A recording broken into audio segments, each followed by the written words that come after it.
जय जिनेन्द्र सर। जय जिनेन्द्र। चलिए सर शुरू कर। हाँ, बोलिए।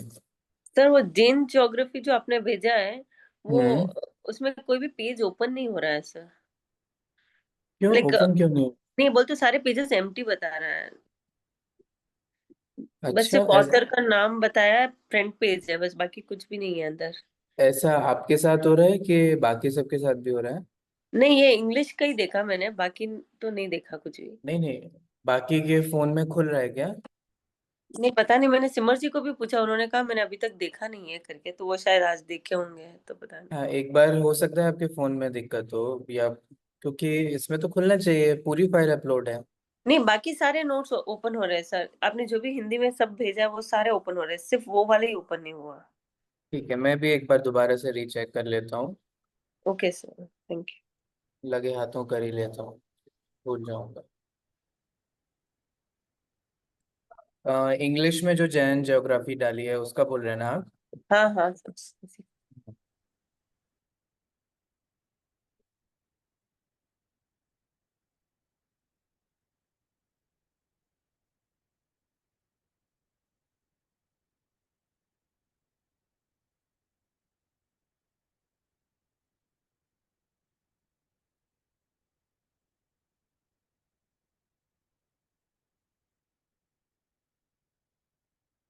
मैं आपको उसी के अकेले लिंक भेज रहा हूँ, एक बार आप ये खोल करके देखिएगा,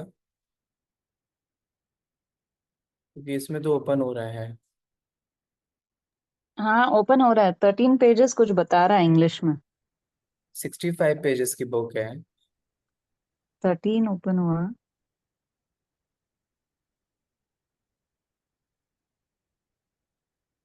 खुल रहा है सुमन जी आपके फोन में?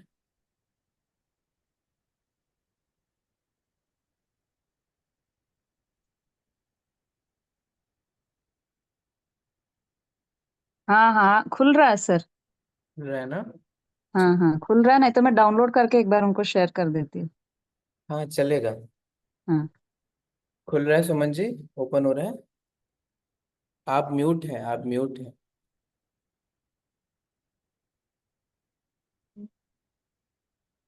नहीं सर, मेरे को नहीं हो रहा है। ओ, मैं आपको सेंड कर देती हूँ। हाँ हाँ, ठीक हाँ। है। शुरू करें अपन। हम्म।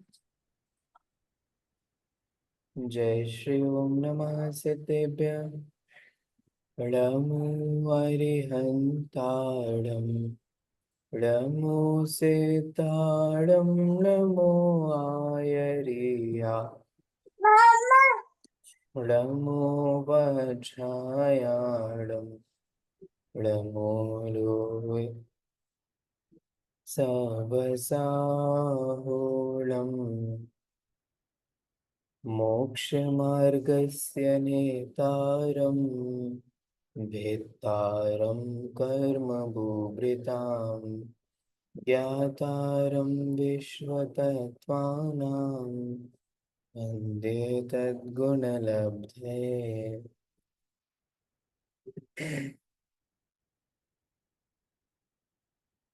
पार्थ सूत्र, उसके तीसरे अध्याय की चर्चा चल रही है, जिसमें अभी तक हम मध्य लोक की चर्चा कर रहे हैं।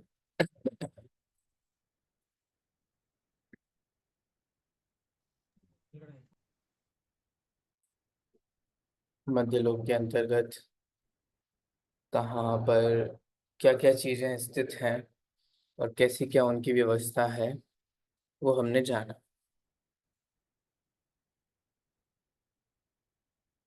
चलिए अपन इसके आगे बढ़ते हैं।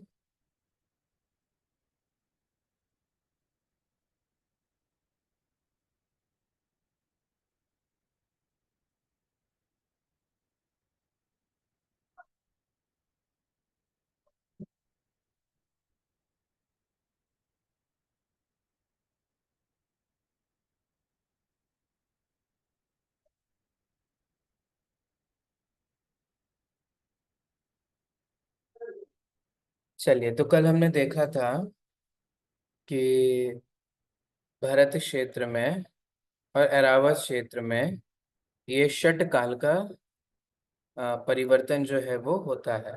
तो 6 काल हैं, ठीक है, जिसमें से चौथे काल के अंतर्गत ही 24 तीर्थंकर होते हैं, 12 चक्रवर्ती होते हैं, 9 नारायण, 9 प्रति नारायण और 9 बलभद्र।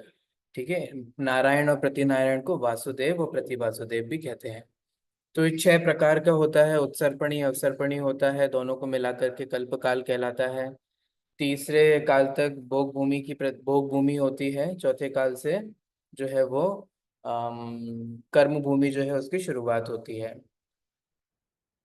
तीर्थंकर भी कौन से काल में होते हैं? चतुर्थ काल चौथे में। काल। ऋषभ देव कौन से काल में हुए?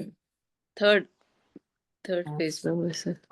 तो तीसरे काल में हुए। तो ऐसा कहा जाता है जैन टाइम साइकिल के अकॉर्डिंग कि असंख्यात उत्सर्पणी और अवसर्पणी जब चले जाते हैं, तो उसमें से एक एक्सेप्शन वाला काल आता है जिसको बोलते हैं हुंडा अवसर्पणी। ठीक है, तो अभी जो चल रहा है वो है हुंडा अवसर्पणी। अवसर्पणी तो चल ही रहा है, जिसमें हुंडा अवसर्पणी चल रहा है। ठीक है, हुंडा अवसर्पणी में क्या होता है कि कुछ अनहोनी चीजें होती हैं, कुछ एक्सेप्शंस होते हैं। जैसे ऋषभ देव तीसरे काल में ही हुए और तीसरे काल में ही मोक्ष चले गए। और कौन कौन से एक्सेप्शन हुए? महावीर भगवान का गर्भ हरण। गर्भ। वो वो करते ना, शिफ्ट करते हैं। ठीक है। और जो तीर्थंकर का जन्म और उनका केवल ज्ञान बहुत अयोध्या अच्छे। समय शिखर में ही होता है, बट इसमें हम्म 6 तीर्थंकरों का अलग था इस हम्म काल में। फिर ऋषभ देव तीसरे आर्य में होना, वो भी हुंडा उत्सर्पिणी में ही हुआ, नहीं तो चौथे आर्य में होता है। बिल्कुल। और और महावीर भगवान के साथ तीर्थंकर बनने के बाद जो उन्होंने केवल ज्ञान के बाद जो अ, उपसर्ग विराट आया। करी। हाँ, सर। हाँ, बहुत अच्छे। तीर्थंकरों को उपसर्ग नहीं होते, है ना, हम्म। लेकिन पार्श्वनाथ के साथ, महावीर के साथ जो उपसर्ग हुआ वो उनके, वो भी उसी का कारण है। ऐसे ही चक्रवर्ती का भी मान भंग नहीं होता, है ना। तो चक्रवर्ती का मान भंग हुआ, भरत का अपन ने देखा था। कहाँ जाकर के नाम लिखते हैं बताया था आपको, कहाँ है वो शिला हाँ, हाँ। जिस पर चक्रवर्ती अपने नाम लिखते हैं? तो ठीक है सर, याद नहीं आ रहा है। उसका नाम क्या है? भूल गए? कहाँ पर है? आसपास तो थोड़ा बताओ, इधर उधर कहीं तो। भरत क्षेत्र में। भरत वो क्षेत्र में है तो। पांडुप वन की तरफ तो नहीं है? पांडुक वन किधर है? वो तो सुमेरु के वहाँ एक ऊपर, वन ऑफ द उधर वन। नहीं, उधर नहीं लिखा है। भरत विजयात पर्वत। विजयार्ध पर्वत तो वो आदि विजय से संबंधित है।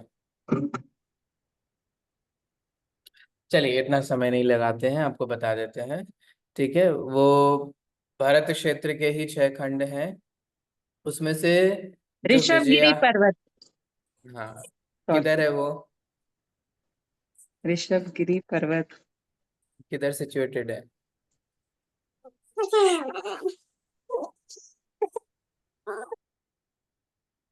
चलिए, वो तो तो वृषभाचल, सॉरी वृषभाचल कह रहा हूँ, हम क्या नाम है उसका, विजयार्ध पर्वत जो है वो, विजयार्ध पर्वत जो है वो उत्तर और दक्षिण में डिवाइड कर रहा है। तो 3 खंड विजयार्ध के उत्तर में है, 3 खंड विजयार्ध के दक्षिण में है। ठीक है, तो जो सेंटर है ना उत्तर का, उस मलेक्ष खंड में है, वहां पर वो वृषभाचल अथवा वृषभगिरी जो है, वहां तीर्थंकर अपना नाम लिखते हैं। और मानभंग उनका इस बार जो हुआ वो सब यही सब एक्सेप्शंस के अंतर्गत है। ठीक है, ये कल्पकाल होता है और सारी चीजें होती हैं। फिर जब एक उत्सर्पणी कंप्लीट होता है, अवसर्पणी में आते हैं। ठीक है, और उत्सर्पणी अवसर्पणी इस तरीके से ये परिवर्तन जो है वो होता रहता है। आगे बढ़ते हैं।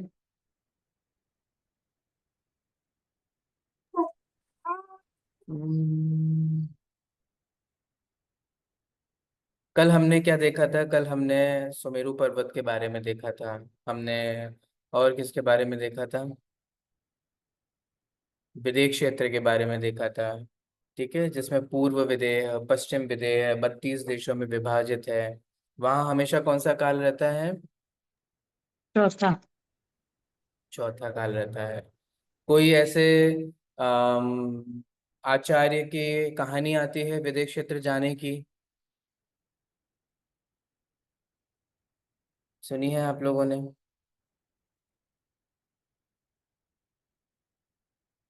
दिगंबर परंपरा में विदेह क्षेत्र गमन के कुंद कुंद आचार्य की कहानी आती है। उनके 5 नामों के अंतर्गत उनका एक नाम एलाचार्य बताया जाता है।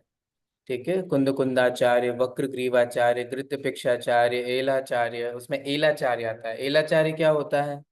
अब जल्दी से बताते हैं। विदेश क्षेत्र के जो लोगों की हाइट होती है ना, वो 500 धनुष की होती है। ठीक है, 500 धनुष मैंने बहुत, आप मैंने हजारों फीट की हाइट होती है अगर आप उसको कैलकुलेट करेंगे। ठीक है, और यहाँ पे जो अपने कोई जीव होंगे वो उनकी हाइट कितनी, 5 फुट है ना, मैक्सिमम 6 फुट, 6 साढ़े 6 फुट है ना। ठीक है, तो एक एवरेज हाइट लेकर के चले तो वहाँ 500 धनुष की काया है।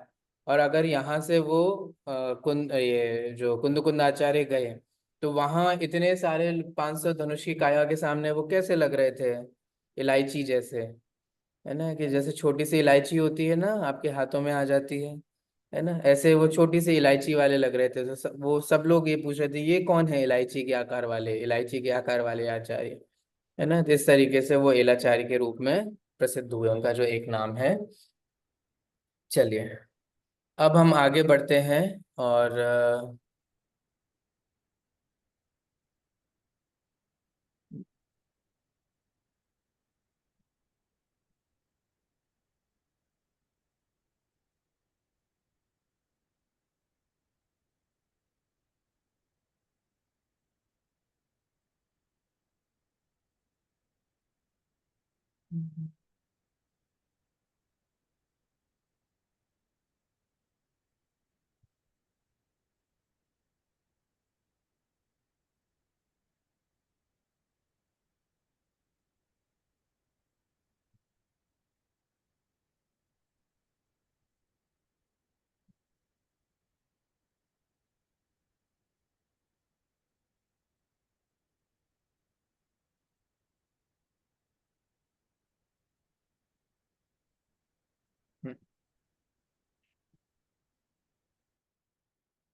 चलिए, अब यहाँ पर क्या कहते हैं? अब ये कहते हैं ताभ्याम परा भूमियो वस्थितः।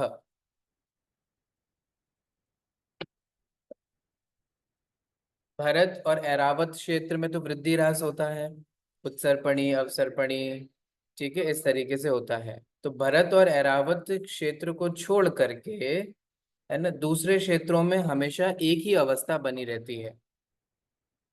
दूसरे जो क्षेत्र हैं वहां पर हमेशा क्या बने रहती है, एक ही अवस्था। तो ये जो टाइम साइकिल का चेंज होता है वो सिर्फ कहाँ होता है? भरत क्षेत्र में और ऐरावत क्षेत्र में। बाकी के अन्य जो विदेह हैं, हरि क्षेत्र आदि हैं, वहां पर ये टाइम साइकिल चेंज होती है क्या? नहीं होती। वहां पर हमेशा एक जैसा बना रहता है।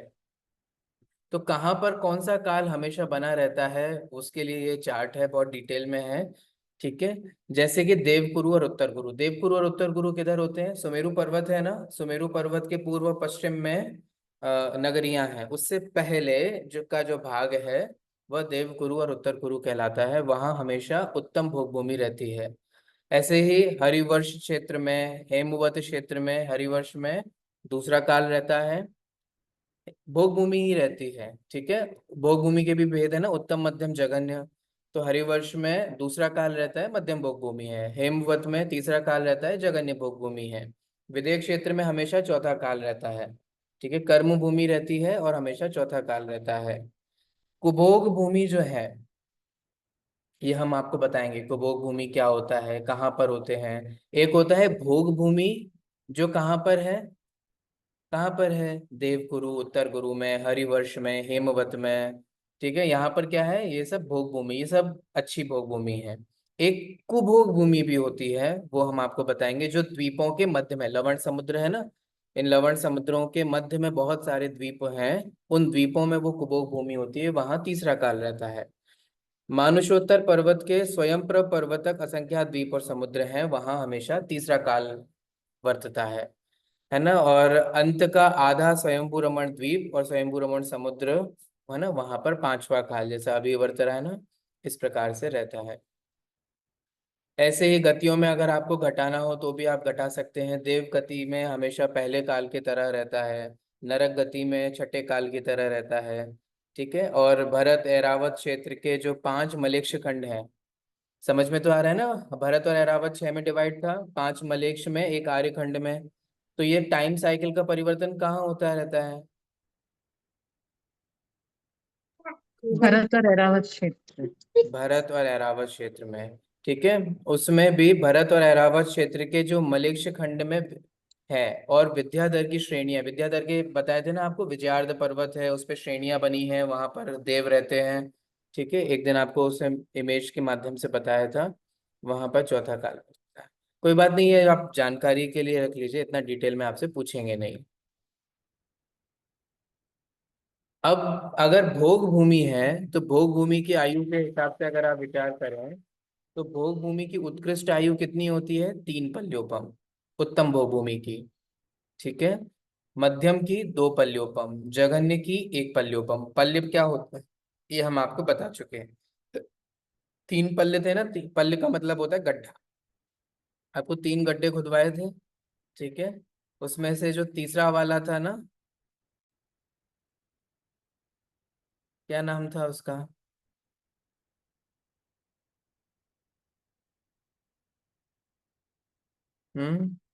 सागर को मापने के लिए बताया था ना, क्या नाम था? 3 पल्यों के नाम बताइए। आध्यापल्य। हम्म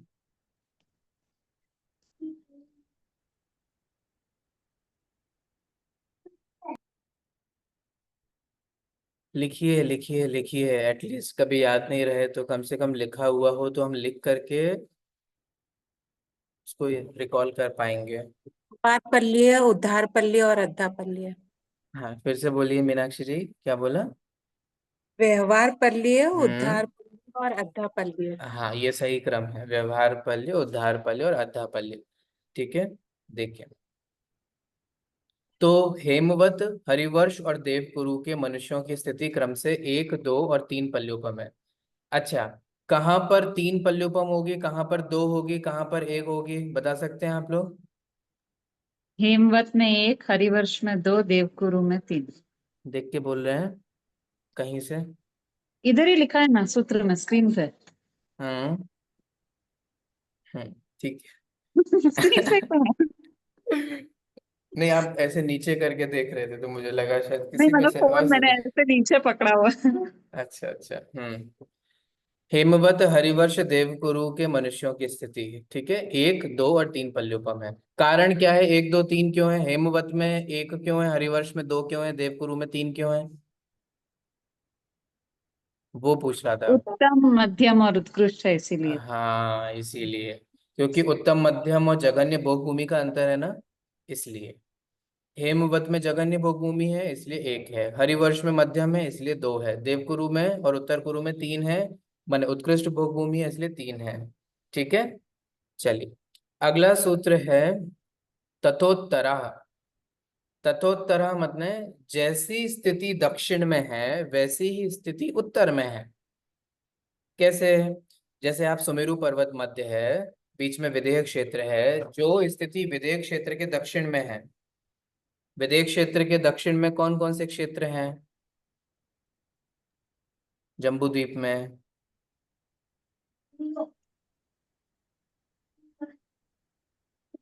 यही हेमवत, हरिवर्ष, देवकुरु, तो उधर ऊपर भी सेम वैसे है। सब नहीं, सब सामने नहीं लिखा होता है।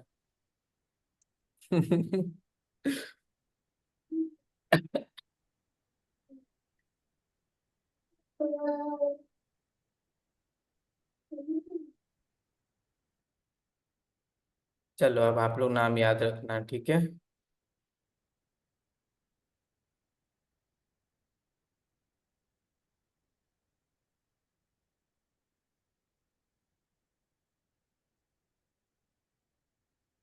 आगे देखिए क्या कहते हैं। विदेहेषु संख्येय कालः। विदेहेषु मने विदेहों में, विदेह क्षेत्र है ना, तो उस विदेश क्षेत्र में विदेश क्षेत्र में कौन कौन रहता है? तो विदेश क्षेत्र में रहने वाले जो मनुष्य और तिर्यंच हैं, उनकी आयु जो होती है वो कितनी होती है? संख्यात वर्ष की होती है। ठीक है। और क्या कहते हैं? द्विर्धातकी खंडे। द्विर्धातकी खंडे। धातकी खंड कहाँ है? ये धातकी खंड लवण समुद्र के बाद जम्बूद्वीप, लवण लवण समुद्र के। समुद्र, घाट के खंड। हाँ, तो जम्बू द्वीप के बाद लवण समुद्र, लवण समुद्र के बाद धातकी खंड। तो धातकी खंड का जो क्षेत्र है वो क्या है? जम्बू द्वीप से दुगना है। ठीक है। तो मतलब क्या? दुगना दुगना है माने क्या? धातकी खंड में जो क्षेत्र है कौन से? जम्बू द्वीप के क्षेत्र बताइए। जम्बू द्वीप में स्थित क्षेत्र, पर्वत, भरत इनके। क्षेत्र, हरि क्षेत्र, हम्म। रम्यकवास, तो इसका मतलब एरावत, क्या? विदर्भ। धातकी खंड में भी जो क्षेत्र हैं, भरत, ऐरावत, विदेह, हरि, रम्यक आदि। ठीक है। और जो पर्वत हैं कौन कौन से? निषद, नील, रुक्मी, शिखरी आदि। ये सारे जो पर्वत हैं, नदियां हैं, क्षेत्र हैं, ये क्या है? जम्बू द्वीप से कितने हैं? 2 टाइम्स हैं। जम्बू द्वीप से दुगने हैं। ख्याल में आ रहा है? धातकी खंड में दुगने हैं। अगला धातकी खंड के बाद कौन सा द्वीप है? पुष्कर द्वीप। हाँ, मैं आपको एक और इमेज भेजता हूँ, उसको भी रेफर कीजिए। ढाई द्वीप के अंतर्गत।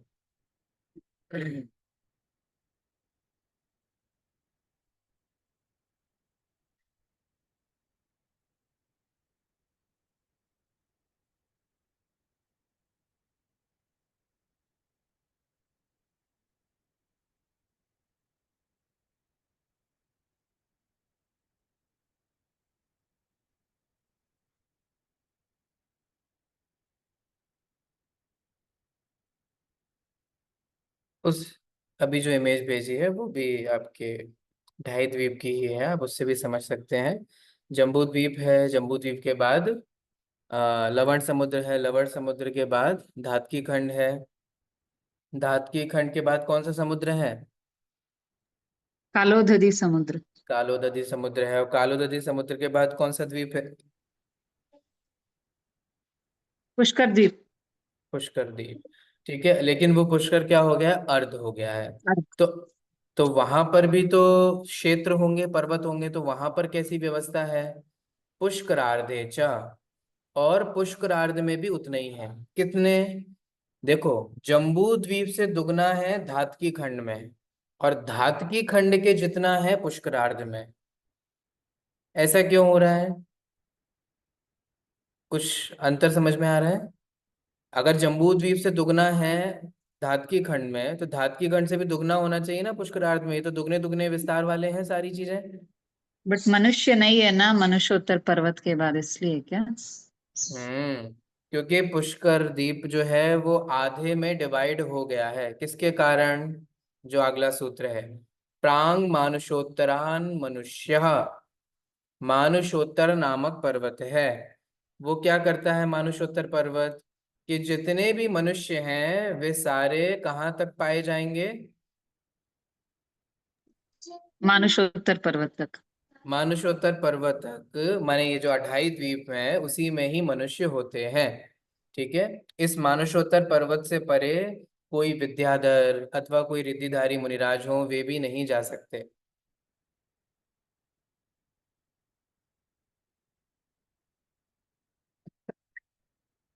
अब आप ये देखिए, धातकी खंड जो है वो धातकी खंड 2 में डिवाइड होता है। आपको जो इमेज भेजी है उसे देखिए। दिख रही है आपको? इमेज दिख रही है? यस। हाँ हम्म। सर। ये जो धातकी खंड है, आप ये देख पा रहे हैं? ये एक पर्वत है इधर, ये इधर, ये दिख रहा है?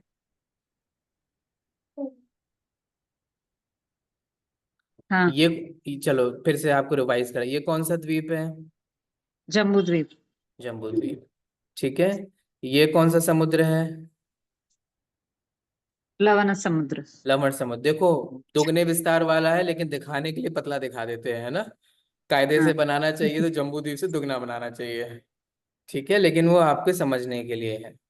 अब जितना लवण समुद्र है उस लवण समुद्र से दुगना कौन सा है?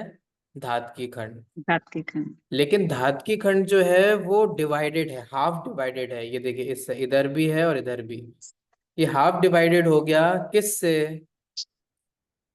और यहाँ ये देखिए, ये जो पुष्करार्ध द्वीप है ये भी हाफ डिवाइड हो गया है। ठीक है, किससे डिवाइड हो गया है? इनको बोलते हैं ईश्वाकार पर्वत।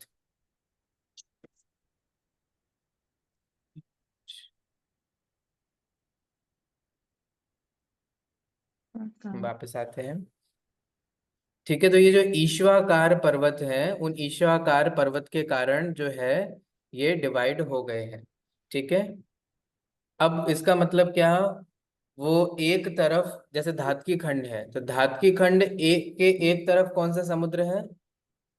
लवण समुद्र। ठीक है, दूसरी तरफ कौन सा समुद्र है? दोनों तरफ समुद्र हो गए ना। कैसे हुए सर? कैसे होंगे सोचो। अगर इस ओके, तरफ हाँ। लवण, एक साइड लवन समुद्र, एक साइड कालोधरी समुद्र। हाँ। हाँ, हो ओके। गया कि नहीं हो गया? तो एक तरफ लवण समुद्र है, एक तरफ कालो नदी समुद्र है, और इसको बीच में डिवाइड करने वाला कौन सा पर्वत है? ईश्वाकार ईश्वाकार पर्वत। पर्वत। ठीक है, इससे धातकी खंड दो में डिवाइड हो गया, पूर्व का और पश्चिम का, ईस्ट का और वेस्ट का। बीच में ओके। ईश्वाकार पर्वत आ गया ना। हाँ। ठीक है, वो आप इमेज को रेफर करते रहिए।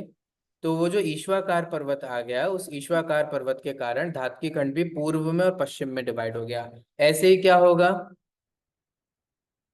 पुष्कर द्वीप भी। ऐसे ही पुष्करवर द्वीप होगा। तो उसके भी दो भेद हो गए, पूर्व पुष्करवर और पश्चिम पश्चिम। पुष्करवर। अब आपने पढ़ा ना, भरत जम्बू द्वीप का एक भरत क्षेत्र होता है। धातकी खंड के कितने भरत क्षेत्र हैं? दो। दो। दो कहाँ है? एक पूर्व में, एक पश्चिम में। ओके। मैं ख्याल सोची में? ऊपर नीचे होता है, वो सर्कल है इसीलिए। ठीक है, तो इनके पूर्व और पश्चिम में। अब मेरू पर्वत कहाँ होंगे? इनके मध्य में। कल बताया था, याद है? मेरू पर्वत हाँ। जम्बू द्वीप के मध्य में सुदर्शन मेरू है। इन सब में कहाँ होंगे? ठीक है, ये जो सर्कल है, हाफ सर्कल है, उस हाफ सर्कल के मध्य में जो होगा वो एक एक मेरू होगा। तो धातकी खंड में कितने मेरू हो गए? दो। दो। ठीक है, समझ में आ रहा है? पुष्करार्ध द्वीप में कितने मेरू हो गए? दो। दो। ठीक है। उनके मेरू का नाम सर? हाँ, नहीं है? आएंगे ओ, है ना, कैसे नहीं है, सब है। बताते हैं, आ रहे हैं।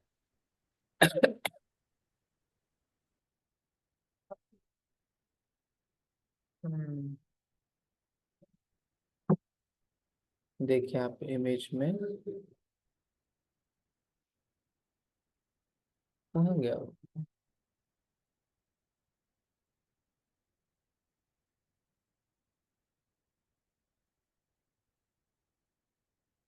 हाँ, देखिए, सबसे पहला है जो मेरू है, जो कि जम्बू द्वीप में है, उसका नाम क्या है?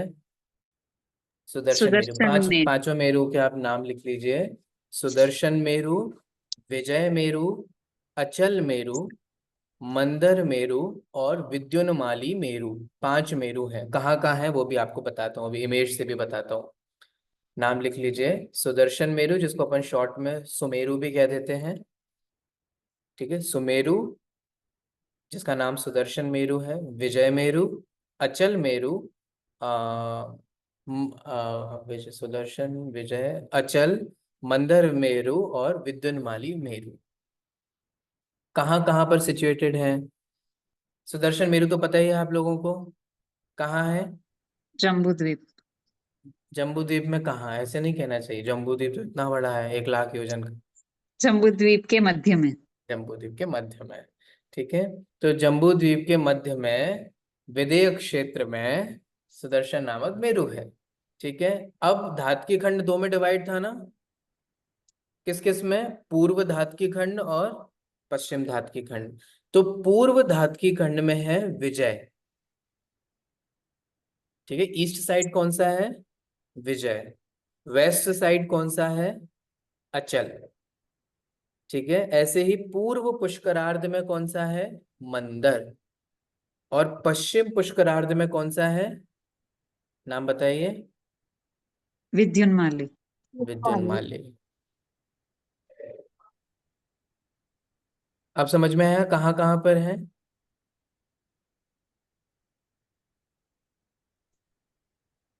चलिए अब मैं आपसे पूछता हूँ, थोड़ा प्रैक्टिस करा दूं। इधर कौन सा मेरू है? सुदर्शन मेरु। सुदर्शन मेरू। इधर कौन सा मेरू है? अचल मेरु। हम्म, अचल मेरू। इधर कौन सा मेरू है? विजय। विजय मेरू। इधर कौन सा मेरू है? मंदर। मंदर। और इधर कौन सा है? विद्युन्माली। विद्युन्माली। तो 5 मेरू मिल गए।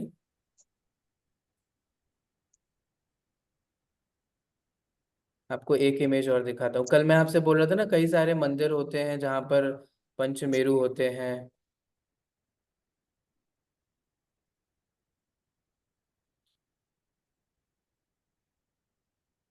इमेज दिख रही है आपको?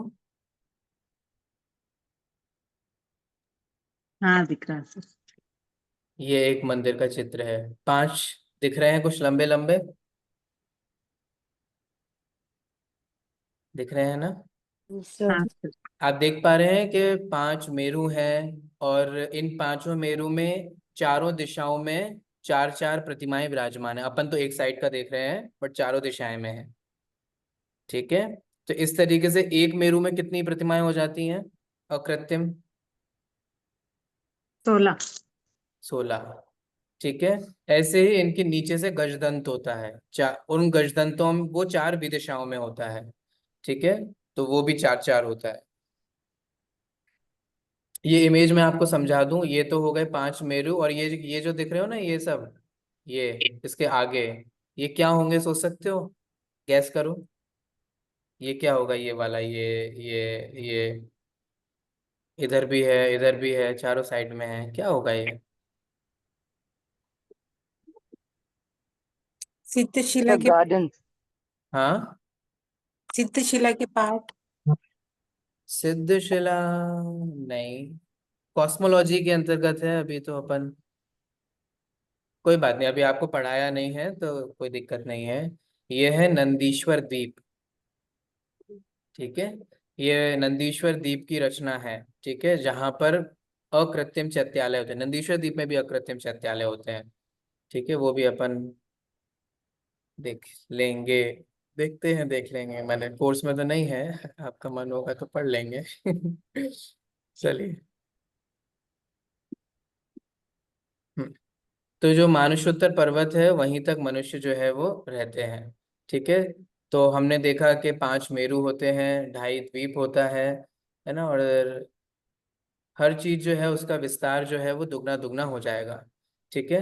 तो जम्बू द्वीप में जो हिमवन आदि पर्वतों का विस्तार है, धातकीय खंड के जो हिमवन होंगे वो कैसे होंगे? जम्बू द्वीप से दुगने होंगे। और हम आपको जम्बू द्वीप के कितने बड़े हैं वो बता चुके हैं। ठीक है। और जो धातकीय खंड के होंगे वही पुष्करार्ध में होंगे।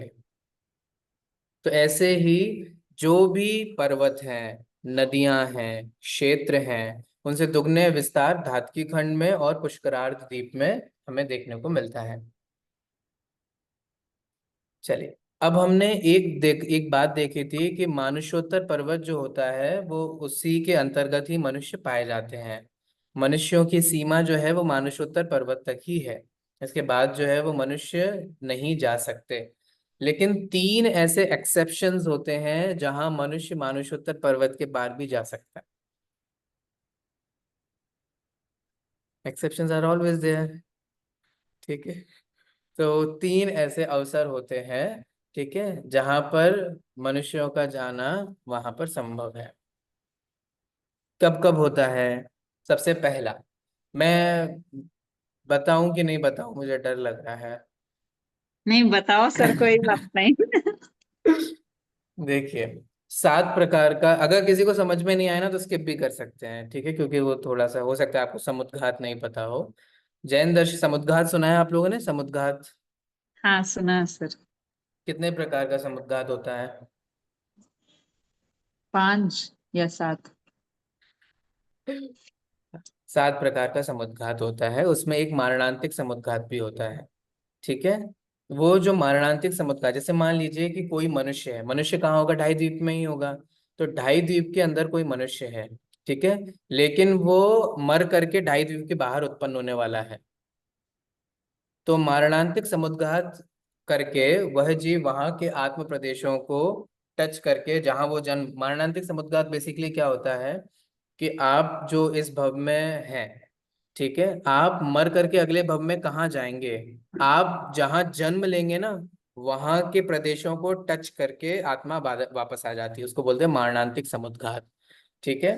तो इस अपेक्षा से, इस मारणांतिक समुद्घात की अपेक्षा से, कोई जीव अगर अढ़ाई द्वीप के बाहर जन्म लेता है तो आत्म प्रदेशों वहां आत्म प्रदेश वहां तक जा करके वापस आ जाते हैं। तो एक तो ये हुआ।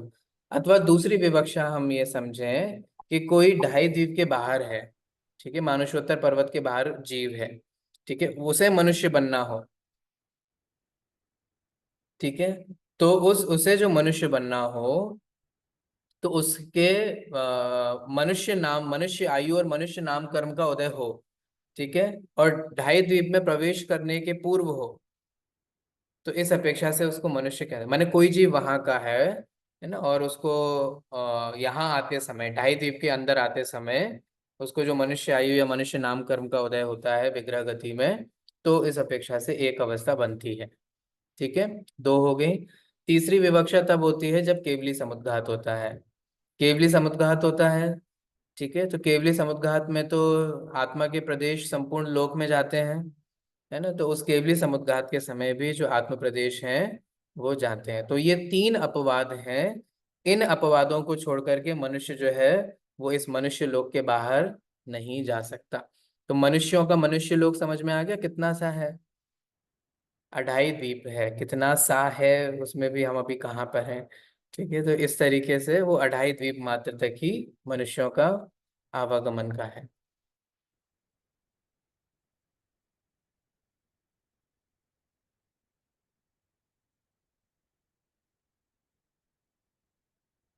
अब कितने जम्बू द्वीप हैं, कितने धातकी खंड हैं, कितने पुष्करार्ध हैं, कितने मेरु हैं, कितने भरत हैं, कितने ऐरावत हैं, सबकी कैलकुलेशन ख्याल में आ रही है? चलो आपसे पूछ लेते हैं। अब अढ़ाई द्वीप में कितने मेरु होते हैं? 5। पांच। कैसे? ब्रेक डाउन कीजिए। एक जम्बू द्वीप, 2 घाट हम्म। की खंड, 2 पुष्कर द्वीप।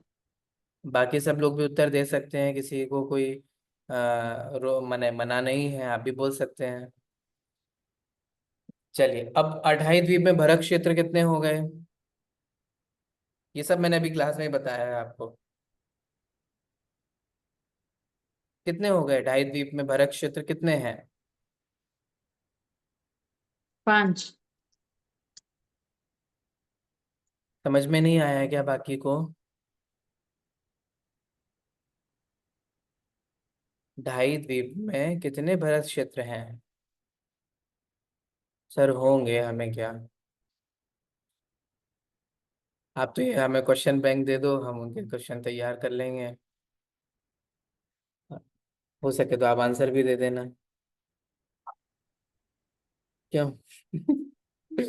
बताओ भाई, थोड़ा थोड़ा तो बेसिक्स याद होने चाहिए, ये बेसिक्स हैं।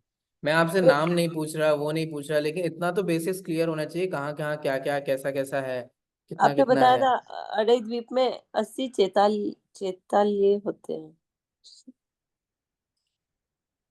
हाँ वो तो अलग है, बतो भी क्षेत्र पूछ रहा हूँ, भरत क्षेत्र कितने हैं? 5 है ना सर? हाँ बहुत अच्छे। कौन कौन से, कहाँ कहाँ हैं? अब अढ़ाई द्वीप में तो बहुत सारे हैं ना, कहाँ कहाँ हैं? बहुत सारे भी नहीं है, सिर्फ ढाई तो नाम ही है यार, मैंने क्या कर रहे हो यार आप लोग हैं। तीन नाम याद नहीं हो पा रहे आपको, और तीन नामों की व्यवस्था समझ में नहीं आ पा रही है, मैंने कितना भी, अभी तो मैं बहुत डिटेल में गया भी नहीं। एक जम्बू द्वीप है, एक धातकी खंड है, एक पुष्करार्ध द्वीप है। कहाँ कहाँ कितने हैं, बस वो घटाना है अपन को। एक मेरू जम्बू द्वीप में है, दो धातकी खंड में, दो पुष्करार्ध में, लो पांच हो गए। भरत क्षेत्र पांच हैं। कहाँ कैसे हैं पांच, घटाओ अब, किधर किधर कहाँ है? 5 ए, ए,